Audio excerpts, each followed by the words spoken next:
سلامونه د افغان کرکفور درنو څارونکو ستړي مشئ وخت مو په خیر ستاسو پام راړوم د نن ورځې تازه مهم او ورزشي خبرونو ته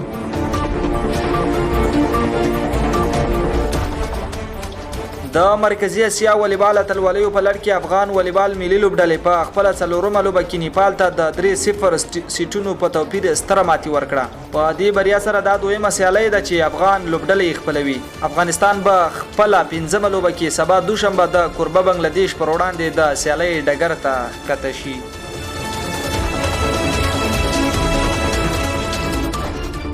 افغانستان په خپل دویمه لوبه کې کوربه بحرین ته ستره ماتې ورکړه د بحرین په کوربتوب د ځوانو لوبغاړو پیل شوی اسیایي سیالیو په لړ کې د افغانستان فوټسال ولس کلنې ملي لوبډلې په خپل دویمه لوبه کې کوربه بحرین ته د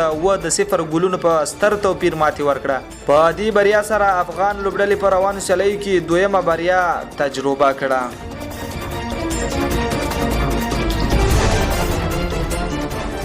د افغانستان کورنی کرکټ پرمختګ څنګه لوري په کابل کې د بندي امیر زون کلبونو په کچا غوړه لوبغاړو څخه د فزیکی تکړښت یو ازموینه واخیستل شو په دغه ازموینه کې له کابل کاپیسا پروان او میدان وردګ ولایتونو څخه ټولو 340 لوبغاړو ګډون کړي وو د دغه ازموینې بریالي لوبغاړو به د وزیر محمد اکبر خان دویمه درجه ولایتي سیالیو ته لار ومومي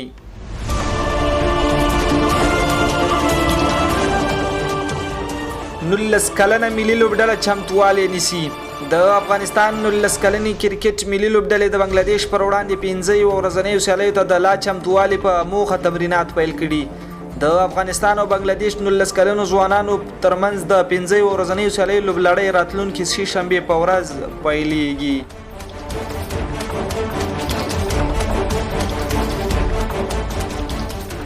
صدیق اتل هم زیمبابوې ته رسیدلی او د افغان لوبډلې سره یوځای شوی د افغانستان د شلوریز سکواډ ټول لوبغاړي زیمبابوې ته رسیدلی دي او د راتلونکي چهارشنبه په ورځ به د کوربه لوبډلې په وړاندې د 3 شلوریز لوبو سیریز پیل کړي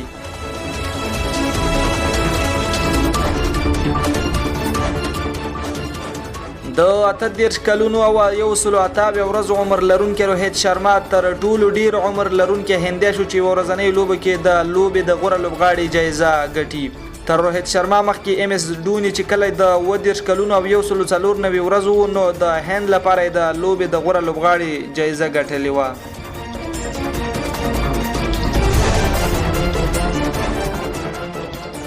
نظم الحسین شانټو په ټیسټ لوبو کې د بنگلاديش لوبډلې د کپتان کېدو وړاندیز نه دی منلی نظم الحسین شانټو څه موده وړاندې د بنگلاديش د ټیسټ لوبلړۍ څخه استعفا ورکړه خو لا تر اوسه یې پر ځای بل هیڅوک هم نه دی ټاکل شوی ویل کېږي چې بنگلاديش کرکټ بورډ ورته یو ځل بیا ویلي چې په خپله پریکړه دی غور وکړي او بیرته د ټیسټ لوبو کپتان پاتې شي خو نوموړي رد کړي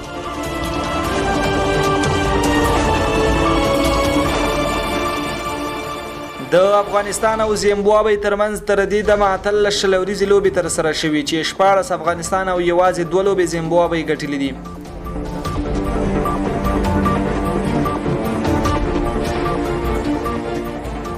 کولی د استرالیا په وړاندې وروستۍ ورځنۍ لوبه کې د 4 نسوځېدلو منډو سره د مخکښو منډو جوړونکو لوبغاړو په نوملړ کې له سنګکاره مخکې شو سچن ټلډوکر 18426 منډو په ترسره کولو لومړی مقام کې شتون لري